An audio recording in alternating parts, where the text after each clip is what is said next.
जय हिंद मेरे भाइयों एवं मेरे प्यारे विद्यार्थियों। आज फिर मैं एक नया चेकअप करने का तरीका लेकर आया हूं, जिसे जानकर आप सभी को बहुत बहुत खुशी होगी।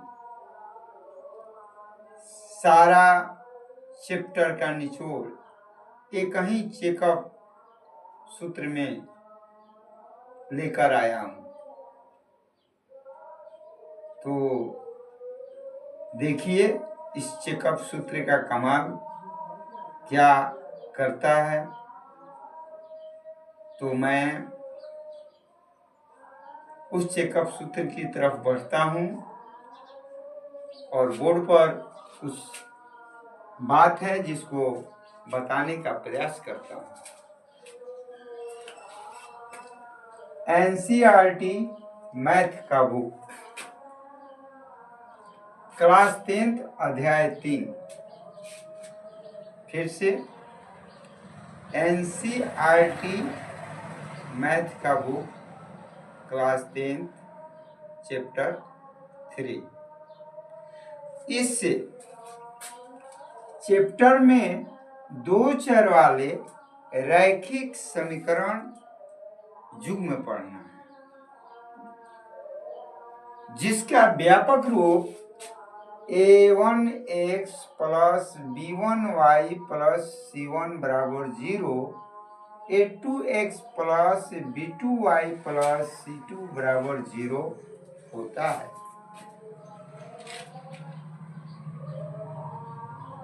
तो क्लास 10th के अध्याय 4 में क्लास 10th के अध्याय 3 में हमें दो चर वाले रैखिक समीकरण युग्म पढ़ना है।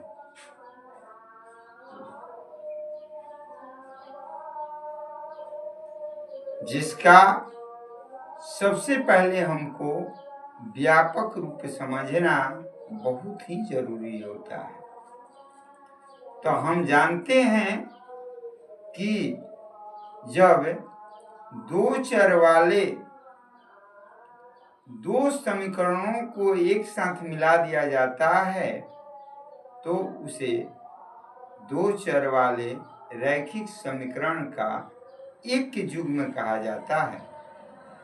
और उसका व्यापक रूप जो मैंने अभी बताया है, a1x plus b1y plus c1 बराबर 0, a2x plus b2y plus c2 बराबर 0 होता है, जिसमें a1 a2 b1 b2 c1 c2 सभी वास्तविक संख्याएं होती हैं। x y दो चर होता है और ये भी बताया जाता है कि a1 square plus b1 square बराबर 0 नहीं होना चाहिए या a2 square plus b2 square बराबर 0 या 0 नहीं होना चाहिए। तो ये तो बात सही है। जब हम विधिवत क्लास लेंगे तो इसकी चर्चा बहुत ज़्यादा करेंगे, लेकिन अभी हम संक्षिप्त रूप में समीकरण युग्म को चेकअप करने का फॉर्मूला आपके सामने रखने जा रहा हूं। मात्र 3 फॉर्मूले हैं, 3 तरीके हैं जिससे आप दो चर वाले रैखिक समीकरण युग्म को आप चेकअप कर सकते हैं। यहाँ चेकअप सूत्र, चेकअप जो तरीका है चेक करने का, उसका वर्णन मैंने बोर्ड पर किया है। देखिए यहाँ आपका लिखा है a1x plus b1y plus c1 बराबर 0, a2x plus b2y plus c2 बराबर 0 में। तो ये दो चर वाले रैखिक समीकरण का बड़ा रूप है। इस आधार पर हम लोग मैथ इस तरह उदाहरण देते हैं, 2x plus 3x 3y plus 5, यानी 2x प्लस 3y प्लस 5 बराबर 0, 4x प्लस 5y प्लस 3 बराबर 0। इस तरह से हम लोग इस अध्याय में समीकरण युग्म का अध्ययन करते हैं। तो इन समीकरण युग्मों को अध्ययन करने से पहले हमें उसके बारे में कुछ तो जरूर जानकारी होना चाहिए, जो उसका मूल आधार होता है। तो इस अध्याय में जो महत्वपूर्ण बातें हैं वही ये चेकअप है, जिससे हमको समीकरण युग्म की कुछ बातें पहले ही जानकारी हो जाती है। अगर हम इसमें a1 बटा a2 और b1 बटा b2 को जांच करेंगे कि a1 बटा a2 का मान b1 बटा b2 के मान के बराबर यदि नहीं है तो तीन बातों की जानकारी हमको मिल जाती है। अगर a1 बटा a2 b1 बटा b2 और c1 बटा c2 की चेकअप करते हैं तो इससे हमको 3 पॉइंट और हर पॉइंट में 3 बातों की जानकारी होती है। तो चलिए देखते हैं पहला हमारा पॉइंट क्या है। तो पहला पॉइंट, यदि दो चर वाले रैखिक समीकरण युग्म में a1 बटा a2 नॉट इक्वल b1 बटा b2, यानी इसका और इसका जब हम बटा करके चेक करेंगे कि ये दोनों आपस में बराबर नहीं हैं, तो हम जवाब 3 तरह का दे सकते हैं।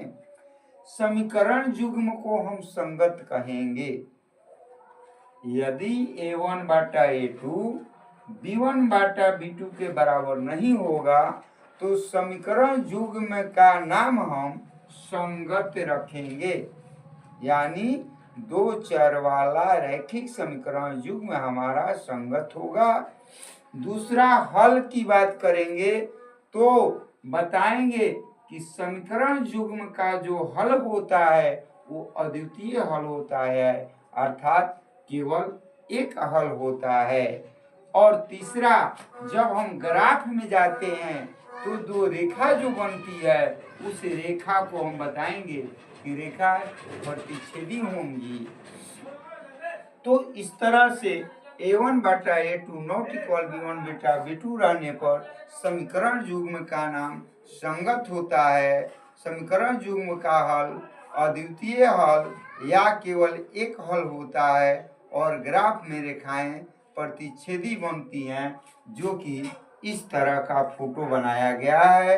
ये रेखाएं दो हैं, दोनों एक दूसरे को किसी एक बिंदु पर प्रतिच्छेद कर रही हैं, इसलिए इसे हम प्रतिच्छेदी रेखा कहते हैं।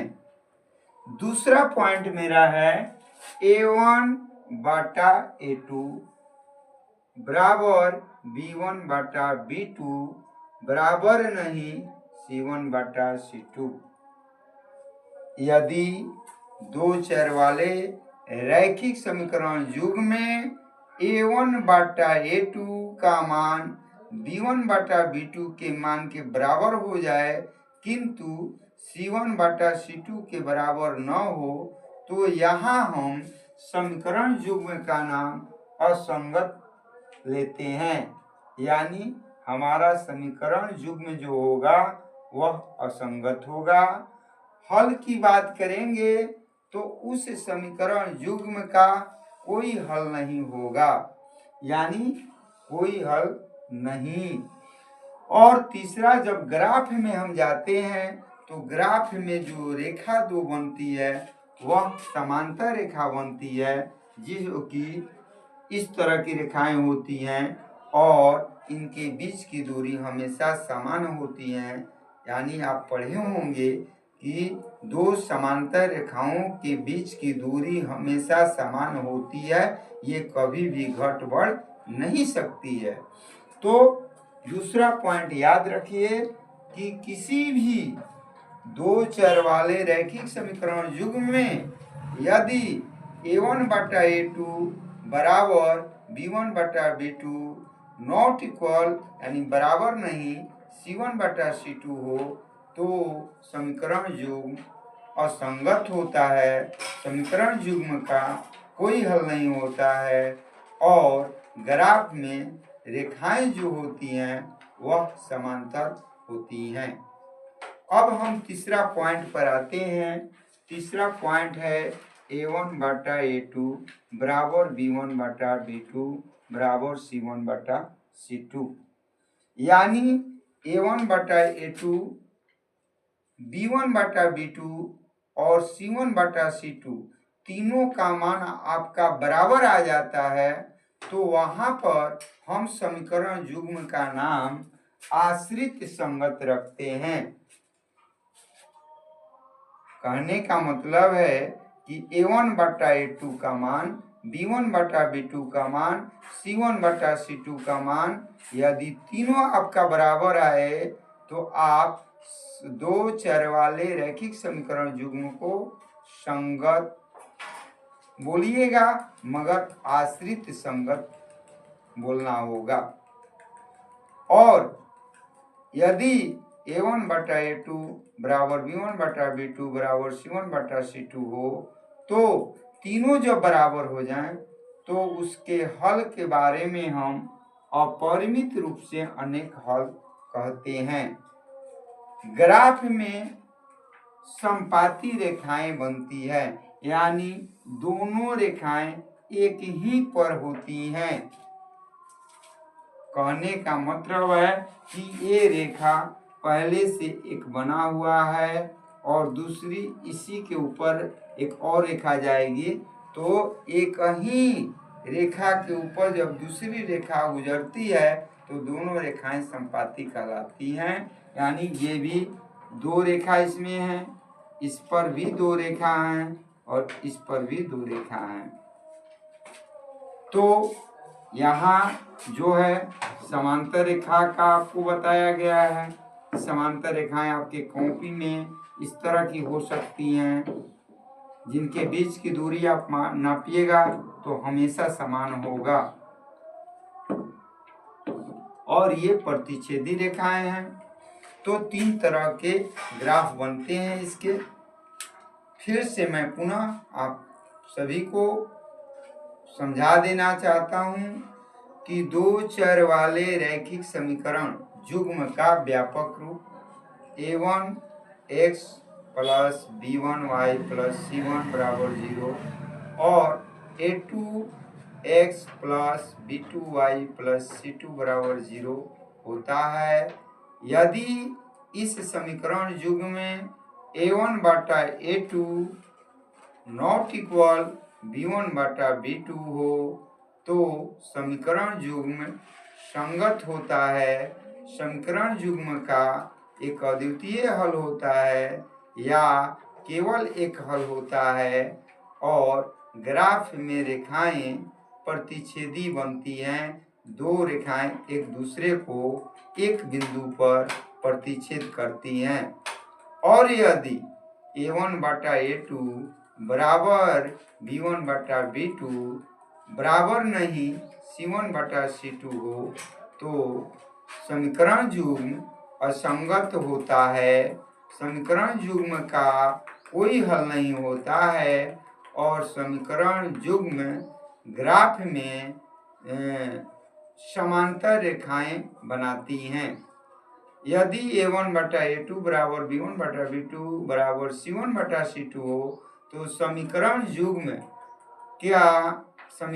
युग्म आश्रित संगत होता है। समीकरण युग्म का अपरिमित रूप से अनेक हल होता है और ग्राफ में रेखाएं समपाती होती हैं। समपाती रेखाएं का मतलब है कि दो रेखाएं एक ही के ऊपर रहती हैं, जिसे देखने पर हमें सिर्फ एक रेखा मालूम पड़ता है।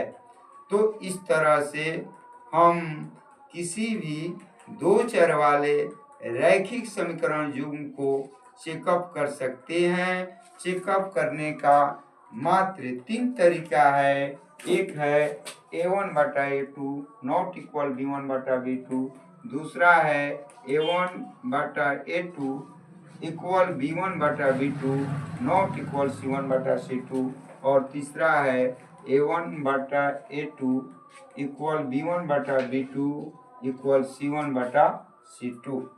ये तीन तरह के चेकअप 3 तरह के जवाब देते हैं, जो कि आपको यहाँ बहुत ही संक्षिप्त रूप में मैंने फोटो पर दिखाया है।